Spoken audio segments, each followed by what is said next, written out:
So, what happens when the very person you've hired to protect your interests turns around and asks you for a loan? We're going to dive into a real-life case where a simple financial request between a lawyer and his client puts the sacred trust of their professional relationship on trial. Okay, so our story kicks off in 2007, and like a lot of legal battles, it starts with a formal complaint filed by a client, Mae Villafuerte, against her own lawyer. This one complaint set off a chain of events that would go all the way to the highest court in the land. At the very heart of this thing, you have two wildly different stories. The client says her lawyer, attorney Cezar Tajanlangit, borrowed a massive 800,000 pesos and basically just never paid it back. But the lawyer? He says, whoa, hold on. Yes, I borrowed money, but it was only 300,000 pesos and I paid back every single cent. Let's dig into the client side of things for a second. So she hired him to help her get death benefits for her late partner. After she gets the money, she pays him a fee of 1.2 million pesos. Then she claims he asked to borrow another 800,000 pesos, promising he'd have it back to her in just 1 week. But, according to her complaint, a whole year goes by and nothing. All right, so that's her side. Now let's flip the coin and look at this from the lawyer's perspective. Because he doesn't just deny her claim. He comes back with a completely different story, with a different amount, a different reason for the loan, and receipts. So the lawyer, Atty Tajanlangit, he admits, yeah, I was in a financial bind and I did borrow money. But he's adamant it was only 300,000 pesos. And here's the twist. He says the money wasn't for him personally, but was actually for the construction of his client's own house. The deal, he says, was to pay back in installments to suppliers as the work progressed. And to back all this up, he laid out this detailed timeline. It shows a whole series of payments he made all through 2006 and 2007. Now, here's the really crucial part. He argues that by the time he even received her complaint in November 2007, he'd already paid back almost all of it. He was down to his last 1,000 pesos owed. So you're probably thinking, okay, this is just a messy he said, she said about money.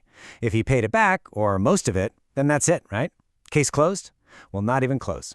This is where the whole story pivots from being about money to being about something much more serious: professional ethics. This is the turning point. The complaint wasn't just treated like a debt collection issue. No, it triggered a full-blown disciplinary investigation by the Integrated Bar of the Philippines, the IBP, to look into whether this lawyer had violated his professional code of conduct.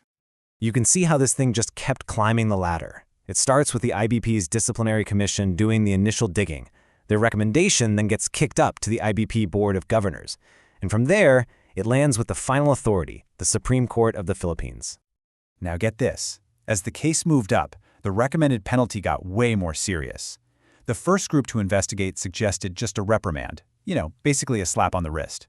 But the Board of Governors looked at the same facts and said, nope, this deserves a 3-month suspension from practicing law. Okay, before we get to the final verdict, we need to understand this one key principle. The Supreme Court made it very clear that a formal lawyer-client relationship existed here. And that relationship doesn't need a fancy signed contract or even for money to change hands. It starts the moment someone asks a lawyer for professional help. And because that relationship was established, this one rule from the Code of Professional Responsibility became the entire focus of the case. Rule 16.04 is crystal clear. A lawyer shall not borrow money from a client except in very specific protected circumstances. This rule was everything. So, with all the facts on the table and the ethical rules laid out, the case finally reached its destination. The Supreme Court was about to have the final say, not just for this lawyer, but for the entire legal profession. So, the High Court looks at everything and completely agrees with the IBP's main finding. Attorney Tajanlangit absolutely broke his ethical duty by borrowing money from his client. At this point, the debate was over if he broke a rule. The only question left was, what should the consequences be? And the final verdict was a 6-month suspension from the practice of law. The Supreme Court actually doubled the penalty that the IBP Board had recommended. So why 6 months? The court actually explained its reasoning. They said, look, on its own, borrowing from a client is considered a less serious offense. Usually, that might get you a 3-month suspension. However, and this is a big however, this wasn't the lawyer's first time in trouble. He had a prior disciplinary action on his record. And because of that, the court decided to bring the hammer down a little harder. So, after all of that, what's the big takeaway? Why is this rule about lawyers borrowing from clients so absolute? I mean, does it really matter if the money gets paid back?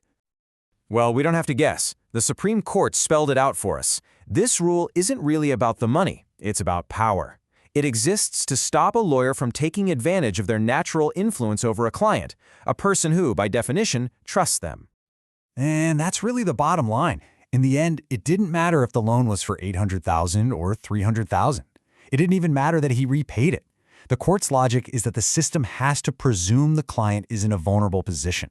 The simple act of a lawyer asking for that loan abuses the trust that is the absolute bedrock of the relationship. You know, this case makes you think about something much bigger, something that goes way beyond the world of law. It's a really powerful reminder that in any profession that's built on trust, whether you're a doctor, an accountant, whatever, there are some lines that are just drawn in bright, bold ink, and crossing them, even if you think you have good intentions, can shatter the very foundation that your entire profession is built on.